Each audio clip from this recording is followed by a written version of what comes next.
বিসমিল্লাহির রহমানির রহিম। দাঁড়াইলে তান কোনো ছায়া নাই, জুড়ে বলো সুবহানাল্লাহ। মুহাম্মদ রাসূলুল্লাহর কোনো ছায়া নাই। এক। দুই নম্বর, হযরতে আয়েশা সিদ্দিকা রাদিয়াল্লাহু তাআলা আনহা, রাসূল পাক সাল্লাল্লাহু আলাইহি ওয়াসাল্লাম যেটা আলিমখলর কথা থেকে আমি শুনছি, নিজে হাদিসে কিতাবও দেখছি না, যে হযরতে আয়েশা সিদ্দিকা রাদিয়াল্লাহু তাআলা আনহারে বুঝাইতে গিয়া আল্লাহ রাসূল সাল্লাল্লাহু আলাইহি ওয়াসাল্লাম যখন যাইতে গিয়া, হযরতে আয়েশা রাসূল পাক সাল্লাল্লাহু আলাইহি ওয়াসাল্লামরে হয়তো গামছা দিয়া হোক কিংবা উড়না দিয়া ধরতে চাইছিলা, আটকাইতে চাইছিলা, কিন্তু দেখা গেল উড়না যেভাবে আছে ওইভাবে রয়ে গেছে। মুহাম্মদ রাসূলুল্লাহ ওসাইটো গেছেন গিয়া উড়না ফাড়িছেও না, ছিঁড়িছে না। জোরে বলো সুবহানাল্লাহ। এন গেলা কিলা মাটি হইলে যাইতে পারবা নি? গাছ হইলে যাইতে পারবা? এইন তো নূর। মুহাম্মদ রাসূলুল্লাহ সাল্লাল্লাহু আলাইহি ওয়াসাল্লাম তাই যে নূর, তার অকাট্য প্রমাণ ওইভাবে আছে। রাসূল পাক সাল্লাল্লাহু আলাইহি ওয়াসাল্লামের এই নূর মুবারক হযরতে আব্দুল্লাহর পেশানির মধ্য থেকে ওইয়া ওইয়া আইতে আইতে এই নূর হযরতে আব্দুল্লাহ পর্যন্ত পৌঁছছে। আব্দুল্লাহ থেকে এই নূর বুঝতে বুঝতে মা আমিনা রেহেম পর্যন্ত পৌঁছছে। মা আমিনা রেহেম থেকে এই নূরটা যখন পৃথিবীর মধ্যে আগমন করছে, মা আমিনায় ফরমাইন, যেদিন শিশু নবী মুহাম্মদ সাল্লাল্লাহু আলাইহি ওয়াসাল্লাম যখন জন্মগ্রহণ করেন, এই দিন যে নূর বাড়ইছে, মুহাম্মদ রাসূলুল্লাহ তো নূর, এই নূর বাড়ানোর সঙ্গে সঙ্গে আমার চক্ষুর মধ্যে অত ভাওয়া রয়েছিল যে মক্কার মা আমিনায় ফরমাইন, আমার গড় আব্দুল্লাহর গড় থেকে সিরিয়ার বিল্ডিং পর্যন্ত আমি আমিনা চকুত বাসি গেছে। বলো সুবহানাল্লাহ। এইটা যদি নূর যদি না হয়, আলো যদি না হয়, তাহলে মক্কা থেকে কি সিরিয়া বিল্ডিং চৌকে বাসে? মুহাম্মদ রাসূলুল্লাহ সারা পৃথিবীর জন্য শান্তির বার্তা নিয়া মুহাম্মদ রাসূলুল্লাহ সাল্লাল্লাহু আলাইহি ওয়াসাল্লাম পৃথিবীতে আইসেন, তা দৃষ্টান্ত। এই পৃথিবীর মধ্যে 1,26,000 আমাদের নবী সহকারে যত আম্বিয়া কেরামরা পৃথিবীর মধ্যে তশরিফ আনেন, সমস্ত আম্বিয়া কেরামরা এক একটা লাইট। প্রত্যেক আম্বিয়া কেরামটা এক একটা হেদায়তের আলো। লাইট বলতে লাইট না, হেদায়তের আলো। হেদায়তের আলো, পথ দেখানির আলো। তো অনুরূপভাবে যত নবী রাসূলরা পৃথিবীর মধ্যে আইছেন, সব এক একটা আলো। তন্মধ্যে সর্বশ্রেষ্ঠ যে আলো দিয়া পাওয়ার নিয়ে যেন পৃথিবীর মধ্যে আইছেন মুহাম্মদুর রাসূলুল্লাহ, জুরে বলো সাল্লাল্লাহু আলাইহি ওয়াসাল্লাম। সম্মানিত হাজিরিন, আল্লাহ রসুল যেই দিন মা আমিনায় ফরমাইন, যেদিন শিশু নবী পৃথিবীর মধ্যে আইন, নবীজি আমিনায় ফরমাইন, গর্ভের মধ্যে যখন আমার সন্তান মুহাম্মদ ছিলা, অন্যান্য মহিলারা সন্তান গর্ভের মধ্যে লইলে পরে গর্ভের মধ্যে বুঝা হয়, বাড়ি অনুভব হয়। হজরতে আমিনায় ফরমাইন, 10 মাস 10 দিন বা এর চাইতে কম বেশি আমার ছেলে আমার কুলের মধ্যে গর্ভের মধ্যে ছিলা, কিন্তু গর্ভবতী মহিলা যেমন কষ্ট পায়, যেমন বুঝা মনে করে, আমিনায় ফরমাইন এমন কোনো বুঝা আমি ভাবিনি, অনুভবও করিনি। জুড়ে বলো সুবহানাল্লাহ। কারণটা কি? যদি মুহাম্মদ রাসূলুল্লাহ রক্তে মাংসে ওইটা, তাহলে তো ওজন বুঝা যাইত। এখন তে রাসূলুল্লাহতে মাটি নাই বলিয়া বুঝতাম কিলা? তান তো সুরত দেখা যায় মানুষের, নবীজির সুরত মানুষের নানি। আল্লাহর সৃষ্টি জগতের মধ্যে আশরাফুল মখলুকাত, সেই মানুষ জাতির আল্লাহ সৃষ্টি করছে। যে মানুষ জাতি সম্পর্কে আল্লাহ ফরমাইন, লাকাদ খালাকনাল ইনসানা ফি আহসানি তাকওয়িম, আমি মানুষকে সর্বোত্তম সর্বসুন্দর শ্রেষ্ঠ স্ট্রাকচার দিয়া, পরিকাঠামো দিয়া আমি মানুষ বানাইছি। যেহেতু মানুষ আশরাফুল মখলুকাত, এই আশরাফুল মখলুকাত মানুষ মুহাম্মদ রাসূলুল্লাহ সুরত, মানুষও সুরত দিয়ে আল্লাহ পৃথিবীতে ফাটাইব বলিয়া আগে মানুষ জাতুরে আশরাফুল মখলুকাত আল্লাহ ডিক্লিয়ার দিছে, এর মধ্যে মুহাম্মদ রাসূলুল্লাহরে ফাটাইছে। সুবহানাল্লাহ। এখন আল্লাহ ফরমাইন যে লাকাদ খালাকনাল ইনসানা ফি আহসানি তাকওয়িম, আমি মানুষরে বানাইছি সর্বোত্তম স্ট্রাকচার দিয়া, সুন্দর কাঠামো দিয়া। মুহাম্মদ রাসূলুল্লাহরে ওইভাবে আমি মানুষের মধ্যে পাঠাইছি। এখন মুহাম্মদ রাসূলুল্লাহ যে নবী, মানুষ নাই বলিয়া প্রমাণ আমি কয়েকটা কইলাম, তোর মধ্যে উল্লেখযোগ্য একটা কথা আপনাদের সামনে কই। মানুষের রূপ যদি ধরা যায়, যদি মানুষের রূপ জেসায় ধরলেও যে হেগিতা মানুষ হয়ে যাব নি। হজরত জিবরিল আমিন যেই সমস্ত মালাকুল সমস্ত ফরিস্তাগুলোর সর্দার হজরত জিবরিল আমিন যখন আমার নবীর খেদমত যখন জিবরিল আমিন আইতা এই সময় তাই দেহিয়ায় কলবি নামক একজন সাহাবীর সুরত ধারণ করি হজরত জিবরাইল নবীজির খেদমত আইতা। সুবহানাল্লাহ। এখন বলো তো জিবরিল আমিন মাটির তৈরি না নূরের তৈরি? কারণ মালাইকা ফরিস্তা হল নূরের তৈরি। হুয়া জিসমুন নুরানিয়ুন ইয়াতা শাক্কালু বিল আশকালিল মুখতালিফা।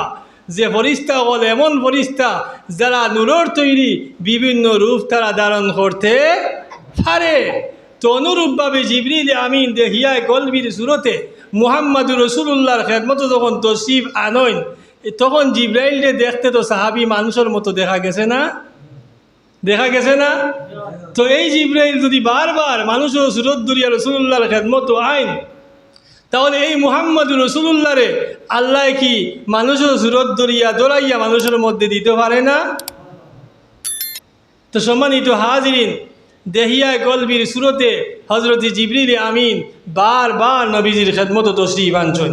তো যাক, 12ই রবিউল আউয়াল সুবহে সাদিক সোমবার দিন মা আমেনার গড় মুহাম্মদুর রাসূলুল্লাহ সাল্লাল্লাহু আলাইহি ওয়াসাল্লামের শুভ আগমন হয়।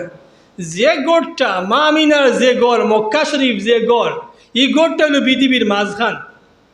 এর লাগি মধ্যপ্রাচ্য যেগুলা সৌদি আরব, আরব আমিরশাহী যে সমস্ত দেশগুলার কিতা হয় মিডিল ইস্ট, যেগুলার হয় মধ্যপ্রাচ্য, অর্থাৎ মা আমিনার গড় কাবা শরীফ যে জায়গার মধ্যে আছে এইটা হলো পৃথিবীর মাঝখান। অর্থাৎ এই মাটিটা পৃথিবীর সবচেয়ে মূল মাটি। যে গড় মক্কা শরীফের যে মাটি, এইটা পৃথিবীর সৃষ্টির প্রথম মাটি। এই মাটির থেকে আস্তে আস্তে বাইয়া গোটা পৃথিবীটা আল্লাহ বানাইছে। মুহাম্মদুর রাসূলুল্লাহ যে গড়টা, এইটা পৃথিবীর অ্যাটলিস্ট ফুললি মাঝখান। এই জায়গার মধ্যে মুহাম্মদুর রাসূলুল্লাহ নামক হেদায়েতর লাইটটা আল্লাহ ফিট করছে, যাতে করে এই লাইটের আলো পৃথিবীর চতুর্দিকে সহজে পৌঁছে যায়। বলো সুবহানাল্লাহ। আমার কথা বুঝবইতে নেই। মুহাম্মদুর রাসূলুল্লাহ মুহাম্মদুর রাসূলুল্লাহ সাল্লাল্লাহু আলাইহি ওয়াসাল্লাম সর্বকাল সর্বশ্রেষ্ঠ নবী। লা রাসূলুল্লাহ ফরমান আনা খাতামুন নবিয়্যিন লা নাবিয়্যা বাদি। আমি শেষ নবী, আমার পরে আর কোনো নবী রসুল এই পৃথিবীর মধ্যে আইতা নাই। আমি হইলাম নবীদের লাস্ট দরজা, শেষ নবী। মুহাম্মদুর রাসূলুল্লাহ সাল্লাল্লাহু আলাইহি ওয়াসাল্লাম তাই সমস্ত নবী হলো নবীদের ফরমাইল আমি তো ও ব্যক্তি আউয়ালু মান ইয়াকরাউ আলা বাবিল জান্নাহ। নবীজিয়ে ফরমাইল আমি তো প্রথম ব্যক্তি যেই সর্বপ্রথম কি আল্লাহ জান্নাতের দরজার টান দিবা। বলো সুবহানাল্লাহ। নবীজি আল্লাহর জান্নাতের দরজার মধ্যে হাত দেওয়ার আগে হজরতে আদম থেকে লইয়া ঈসা রুহুল্লাহ পর্যন্ত কোনো নবী বা নবীর উম্মতদের ক্ষমতা নাই আল্লাহ জান্নাতের মধ্যে নাড়া দেওয়ার। বলো সুবহানাল্লাহ। নবীজি ফরমাইন আমি ও নবী যে সর্বপ্রথম আমার কদম আল্লাহ জান্নাতের মধ্যে ঢুকবো। আমি তো ও নবী যেই সর্বপ্রথম আল্লাহ আমারে মাকামে মাহমুদ দিবা। আমি তো ও নবী সর্বপ্রথম আল্লাহ শাফাআতর কৌটা আমার হাতে দিয়া দিব। আমি তো ও নবী সর্বপ্রথম আমি মিম্বরের মধ্যে দাঁড়াইমু। আমি তো ও নবী যারে আল্লাহ হাউজে কৌসর পানি দান করছে। আমি তো ও নবী যারে আল্লাহ মাকামে মাহমুদ দান করছে। আমি তো ও নবী যারে আল্লাহ বুরাকর মাধ্যমে ময়দানে মাশর সোয়ার করাইব। একবার আমি মিজানের মধ্যে যাইমু, আরেকবার আমি সিরাতের মধ্যে যাইমু, আরেকবার জান্নাত এবং জাহান্নামের মাঝখানে যাইমু, আরেকবার মাকামে মাহমুদের মধ্যে আমি তো সজ্জায় পড়মু। যে অথরিটি, যে ক্ষমতাটা আল্লাহ একমাত্র আমি মুহাম্মদুর রাসূলুল্লাহ সাল্লাল্লাহু আলাইহি ওয়াসাল্লাম ছাড়া অন্য কোনো নবী বা পেগাম্বর রাসূলকে আল্লাহ দান করছে না। বলো সুবহানাল্লাহ। সম্মানিত হাজিরিন, মুহাম্মদুর রাসূলুল্লাহ সাল্লাল্লাহু আলাইহি ওয়াসাল্লাম সর্বশ্রেষ্ঠ মহামানব, সর্বশ্রেষ্ঠ আল্লাহর পেগাম্বর। এই পৃথিবীর মধ্যে যত দার্শনিক, বিজ্ঞানী, মহাবিজ্ঞানী, যত অলি আল্লাহ, গোজ কুতুব, বিজ্ঞানী, দার্শনিক যারা পৃথিবীর মধ্যে আইছে, প্রত্যেকের এক একটা জীবনী লেখা হয়।